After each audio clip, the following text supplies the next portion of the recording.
G'day there, I'm David Krantz. I'm wanting to introduce a comprehensive and regenerative view of God as Creator. Let me explain why regenerative. The term clicked for me when Australian farmer Charles Massey lifted his property from this to this by using regenerative farming practices. Such practices collaborate with nature and allow landscapes to organise themselves back to a state of health. Such practices are better for the farm and for the farmer. In my quest, I seek to include practices that also collaborate with nature and that reframe God as the divine creator that will empower, enlighten, and engage all humanity as co-creators who are willing to rehabilitate the broken relationships between inhabitants of Earth of every kind and their habitat. And furthermore, so that they may implement divine programs that are yet to emerge. Now that's a pretty big ask, so why bother? Why on earth do we need to update God? Let's try and answer that one first. Science tells us that the created universe kicked off 13.8 billion years ago, give or take a year or two. More on that later, but for now, let's fast forward to about 50,000 years ago. The first known humans have migrated from Africa to different parts of the world, into different habitats, like this perhaps, or this, or somewhere else. Our tribal ancestors were in awe of their habitat, scared of its storms, yet aware of its beauty or of its harshness, and in a funny kind of way, some sensed a spiritual connection to it all. They chatted around their campfires at night, and sometimes pondered where it all came from, who made it, and so on. And so, through time, creation stories emerged to fit the geographic and cultural settings of their particular tribe. I've browsed 22 different creation stories. Of these, those shown yellow had gods as creator. Note that our God is in the mix. Note the two Hebrew creation stories that offer either dominion over all the earth or collaborative stewardship with it. That was Farmer Massey's choice. Especially note that all of them are human constructs. The best effort at the time. There's yet another story that intrigues me most. It's the Indian story of the god Brahma. Ponder this abstract. From absolute nothingness came this thought: let me have a self. And thought created mind. Mind, the very essence of creation, as we shall come to see. So let's now look at what science has to say about creation, including its link to mind. Let's go blank for a bit and review some familiar words that science uses in unfamiliar ways. Take time right now to recall what you had for your last meal. Be reminded that knowing stuff about oneself means that we are self-aware. You'll recognise that you have to be in a state of consciousness to be aware of anything. It won't be news to you that conscious awareness of anything registers in your mind. Now, think what happens when you want to create something, like rearranging your garden or planning a posh menu or some such. What we do is that we get a picture in our mind's eye of what we want it to look like. We see the possibility before we actually get to create it. Our creativity mimics the universal template, the nuts, bolts, and creative know-how of the universe. Now, we exist in the here and now, in so-called space-time. We're dwelling on planet Earth as part of what science is now telling us is a fully self-aware universe. Such awareness registers in universal consciousness. Such consciousness is a creative energy field that abides outside time and space. It's everywhere and every when.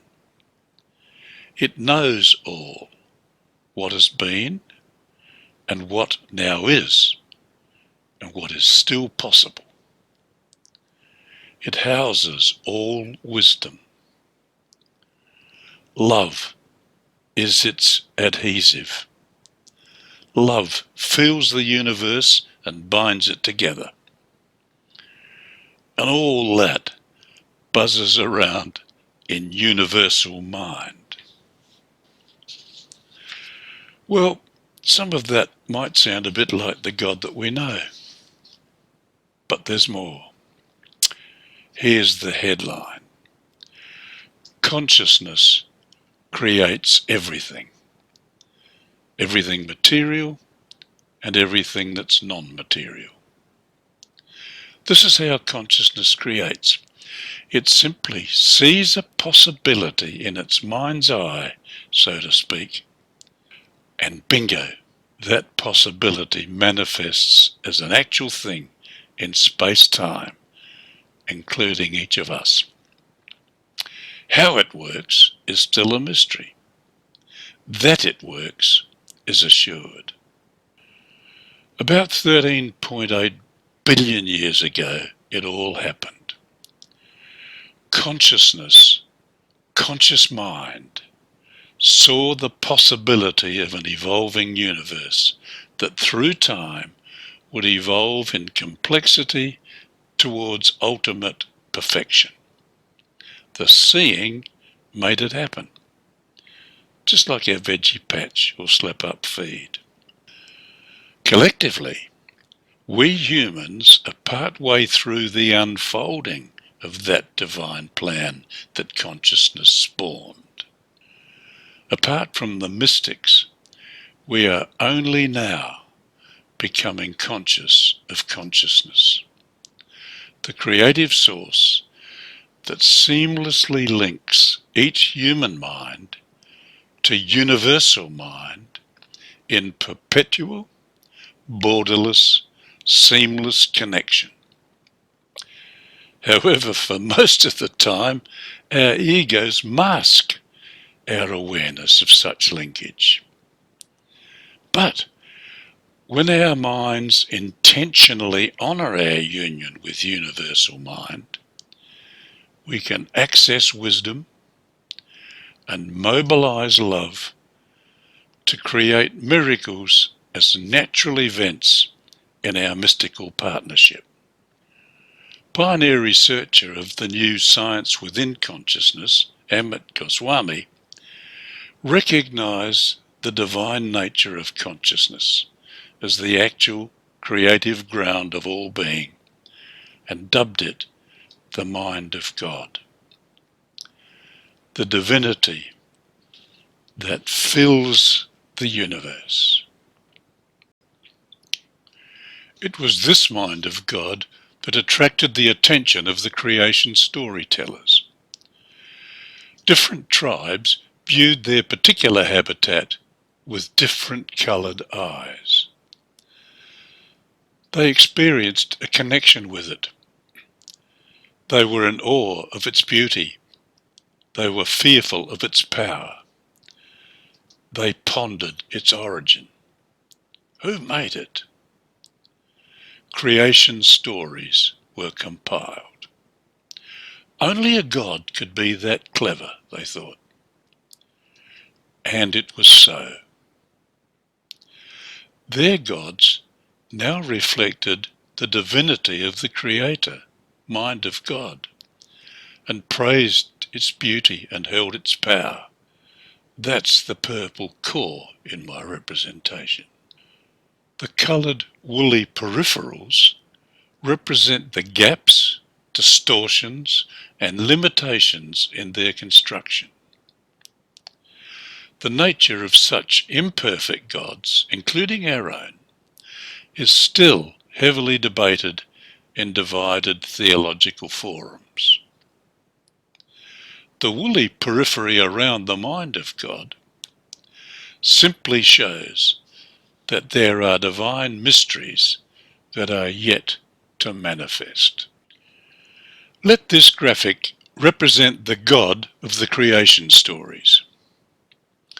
It was constructed by human subjects to become the object of their worship. The subject and the object are separate entities. They're separated like a dual carriageway. Their relationship is dualistic. So, there's God, here's the rest of us. Our relationship with this God is dualistic too. So, let's compare. Here is the mind of God, boundaryless. Here are the rest of us. Our minds are nested in our host mind. Devotees, skeptics, antagonists, agnostics, and saints, the lot. There is no place else to be. We are in an interconnected, interactive unity, in oneness. Such a relationship is said to be monistic. Saints like Zoroaster, Krishna, Buddha, and Jesus were in constant awareness of their perpetual connection and acted accordingly. The rest of us are mostly busy with egotistical preoccupations that mask our awareness of our monistic relationship with the mind of God. And regardless of our state of being, all are loved. Let's compare some differences between the traditional God and the mind of God. In terms of intimacy, our relationship with God is dualistic. We are separated. We invite God's visitation down, we petition up for God's benevolence. Our intimacy with the mind of God is monistic. We are at one with ever-present consciousness, even when our busy egos mask our awareness of that fact. We access God through personal prayer and corporate worship. Intimate moments shared with God are actually with the purple core that the storytellers got right. That is, with the mind of God. That mind is easily accessed by intention and stillness. We can intentionally seek knowledge or wisdom by simply asking for it, by trusting the linkage between our mind and universal mind. It's not a one-way street. The mind of God may well want to point us to a particular project. Downloads come when we are in a receptive state of mind. The psalmist had a point in saying, "Be still and know that I am God." In terms of status, God's credibility appears variable. It's still evolving. Woolly peripheries still need sorting.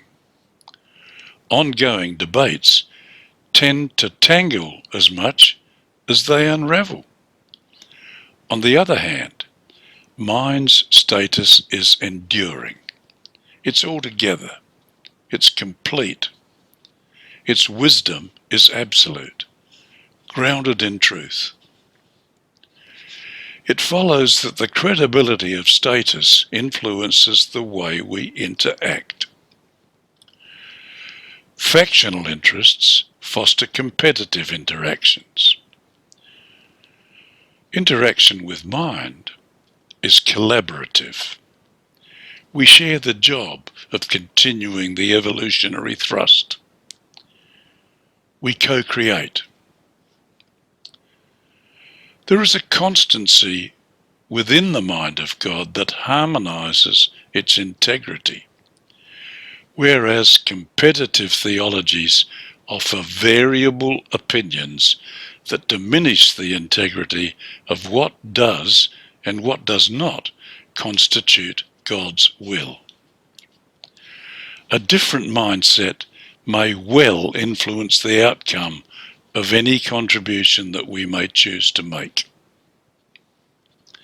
Well, I've seesawed enough between views of our traditional God and the regenerative mind of God. As I see it, three significant conclusions seem to emerge. Firstly, although we each have unique qualities, we are not separate entities. We are interconnected with all else within universal oneness. Our individual actions affect the whole. Secondly, we are co-creators in a divine plan that is evolving towards perfection. We are mostly unaware of this fact. However, when we are aware, we have freedom to claim or reject our latent divinity. Thirdly, our divinity is expressed in acts of love. Love is the unifying energy field that permeates the universe. Love unexpressed, in whatever guise or circumstance, is simply a call for love. Some calls give voice to love oneself, and some to love another. In moments of uncertainty, I found it useful to simply ask, what would love do next? And then, in recalling where our mind is nested, wait and see what possibility comes to mind. Insights come from universal mind to our mind. We get to know. We can choose to do it or not.